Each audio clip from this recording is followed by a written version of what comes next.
Hey, what's up guys? My name is Cameron Gallagher and today we're going to be looking at what film grain can do for your project and how it can make your images look very filmic and just pretty awesome in general. So, this technique kind of goes for a lot of different editing softwares. I am going to go over it in Davinci Resolve 14. Actually, this is 15, the beta. And also, I'm going to go into it in Premiere Pro. So, we're going to kind of go back and forth. But if you're for the Premiere Pro, look down below. I'll have the time code. You can jump ahead. But if you're in Davinci Resolve, which I personally would recommend doing this in, and I'll talk about that later. So, stick around and we'll get into it.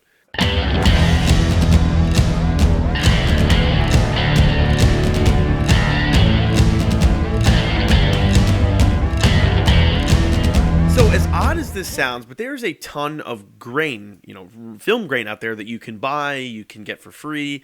Personally, I scoured the internet at first and I found that it was pretty tough to find good free film grain. I mean, there is some 1080p, you can definitely find some, but if you're shooting in 4K like I am, it's really, really hard to find it. And you may say, well, why does that matter? Why would I need 4K film grain? Well, the reality is, if you have a 4K timeline, if you're scaling up 1080p film grain, suddenly 35mm film grain is going to look more like 16 or 8mm. It's going to be, really big and kind of just, obnoxious. So anyway, you can go and you can get grain from anywhere, but personally, I'm going to recommend Holy Grain. Now, they are not sponsoring this video. They did not give me this product. I bought this product myself. I just found that they have... To me, it's the nicest product. It seems to work the best, and we'll kind of get into why some of those other products work differently. It's cool that they have 35, 16, 8, and then like a really dirty one. You can check out their site. I got their 4K, where is it? 35mm 4K film grain. This stuff is really, really nice. Again, just quality. And it is ProRes 444. 4444. So you're getting the highest ProRes possible. So that's really awesome. I really, really like that. It's cool. And you also do get some nice these mats, like the aspect ratio bars. So if it's something you want to put those on, that's actually really cool that you get that too. So I'm going to be using this, but again, this technique is going to work with any film grain you're using. Although, like I said, there's a couple little differences we'll talk about later. So I definitely recommend checking these guys out. I have nothing to do with them, although if they want to sponsor me, reach out. So anyway, let's jump into Davinci Resolve and let's kind of get rolling here. So I have a clip from a cool music video we shot, and this is like the perfect time to use grain. And that's one of the first things you should really think about is when should you use film grain? Because let's be honest here, if we're doing a commercial that's like a real... clean look and just if you need something like very prim and proper and a commercial, you're not going to do this. And you shouldn't do this because quite honestly, this would look really bad. So here's the trickery. So we have our clips in our media. And again, this is in Davinci Resolve. So I'm going to go to where my grain is stored, which is in my users here. Somewhere. There we go. Okay, film grain and Holy Grain. See, this was a free one I got. This was like one of the only ones I found.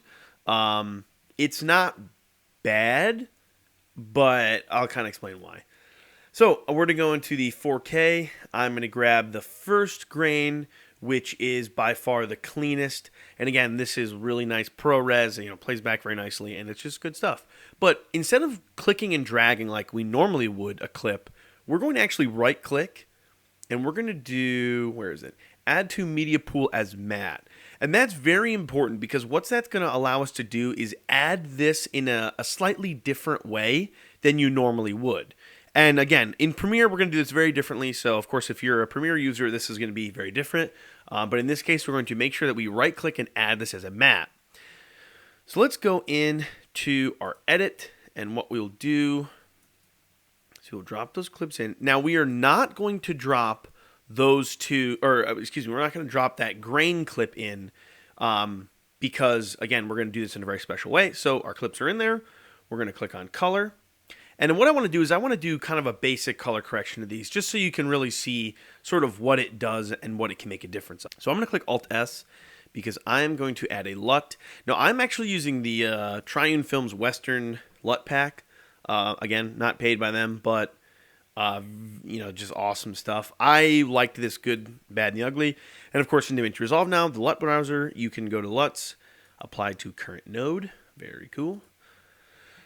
I mean, honestly, that looks really good. I might brighten it up. I might add a little more contrast to the deepest blacks. Ooh, I don't know. Actually, I kind of like it. Let's go a little bit higher, and let's just do that, just so we have a little more dramatic. We add kind of a color and then just a basic correction. Okay, cool. So I'm going to click Alt-S again. Now, here's where it's going to get interesting. So what we're going to do is on that new node we created, Alt-S, we're going to right-click and click Add Matte. And then don't click on the clip. We're going to click Select Matte. And now, of course, we're going to see that grain that we brought up and that we entered. So we're going to click that. And what we have to do is this isn't just going to work immediately. So what we need to do is click on this right-hand part of this little whip here, and it's going to disappear. I think you can click delete too. And then what you want to do is you want to also delete this. Now, you're going to see that your grade is going to disappear, so don't be nervous. Everything's fine. And then we're going to click, right-click, Add Node, and Layer Mixer. Now, what we're going to do is we're going to take this layer mixer. We're going to put the output of this layer mixer into the output of our clip. So just so you know, this is the input of your clip, this is the output, and everything in between is what you're doing to it. So then we're going to grab this, which is our new layer that we added our matte to, or new node, excuse me, and put that in the upper hand side. And you can see our LUT is back and our grade is back. And then what we're going to do is we're going to put the green of this matte here, of our film grain, to the bottom one. Now it's going to turn everything to grain. So now you're probably terrified, and here's where something interesting is. So if you do this with another grain from a different company, these automatically loop, but sometimes, let me see where it is. Sometimes if you were to download grain from somewhere else, you may have to come down here and click loop, and then you may have to uncheck lock matte, and then if you want to like size it up. We're not going to do that because that's one of the biggest selling points to me about the Holy Grain is that this grain does not change the color, the brightness values, or really anything in the image, where some grain can actually do that. Some grain can make your image slightly brighter. Just a tip, if you do have a different type of grain, make sure this loop is checked, and you can lock matte if you wanted to size it up, but I recommend not doing that. So our grain is our only image. So what we're going to do is we're going to right click on our layer mixer, composite mode, and then overlay. And what that's doing now is that's overlaying that grain on top of this. So basically you can look at nodes as almost like backwards layers. This is on top, almost this is on bottom. But again, you can do this in other composite modes, but personally I found overlay looks the best, and it just looks the most natural. And there you go. There you have your grain, and we can see when we scroll in here, we can see the grain. Now you might be asking, before we kind of jump into the Premiere end of this, why would you really want grain? What's the advantage of having film grain? Well, the reality is with digital cameras now, and a lot of filmmakers will say this, the reason why they shoot on film is not so much because of the workflow, because obviously, I mean, we can all argue it till we're blue in the face, but digital is superior in pretty much every way to film. Now, obviously, people might argue that based on look and things like that, but in reality, something like an Alexa Mini or a camera that has an insane dynamic range, the only difference that it has is that the Alexa Mini is a digital sensor, and that, of course, film is film, which brings in this texture aspect. Film, of course, handles colors and light a little bit differently, but the biggest thing that you generally can't match with a digital sensor is the film grain, the noise. So what I recommend doing is generally, if you're someone who uses a digital camera, which is most of us, adding this film grain sort of emulates film and sort of the film texture that we are, used to seeing, but at the same time, it also kind of hides some of that digitalness in your footage. So one of the great things that you could do is in a prior node, you could actually, let's say you had a noisy image. This was a pretty clean image. We lit this fairly well, so. But let's say you had a really noisy image, or your camera had kind of noisy shadows. You can actually denoise this clip, which would get rid of that digital noise, and then add grain back in, which sort of helps smooth things out and makes things look a little more natural. And you can see in this clip, it looks really good with the grain. So let's jump on to the next clip and let's do that one too, just so we kind of get a little different idea here. So a cool little trick is, let's say you have a lot of clips in the same same area, and you want to color them all pretty much the same, and you want to add that grain back in. Well, instead of going back in and doing all of that, what you can do is you can click on the clip you want to grade, and then what I am actually doing is I'm mouse clicking, which obviously it sounds kind of generic, but basically you're clicking the scroll wheel over the clip that you want, and boom, it applies this grade to this clip. And we can see now there is our film grain and there are LUTs.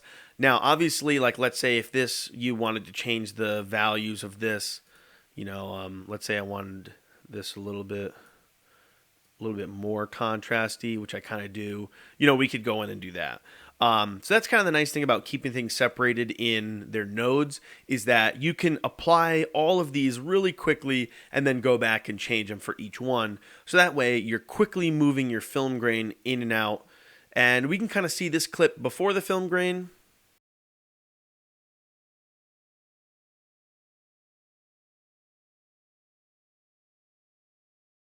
And after the film grain, and you can just kind of see what that does to the clip and what it sort of lets it breathe and has that really just kind of cool filmic look. So let's jump into Premiere Pro, and I'm going to show you how to do it in there. All right, guys, so we are here in Premiere Pro. Now, what I've done is basically you just import the film grain and your clip just as you would any clip in Premiere. There's nothing special. You don't have to add it as a matte or anything. All right, so we just grab a piece of that clip. We're going to drag it in here. And if you have not seen my video on why to switch to Davinci Resolve, please go watch it now. Premiere Pro is so unoptimized. But anyway, that's beyond the point. We'll get into it. So we drag our clip in, and then what we're going to do is it seems a little more simple, but there's a little less flexibility than in Davinci Resolve. But basically, we're going to click and drag our film grain in, and what we're going to do is we're going to cut it just right up to that edge.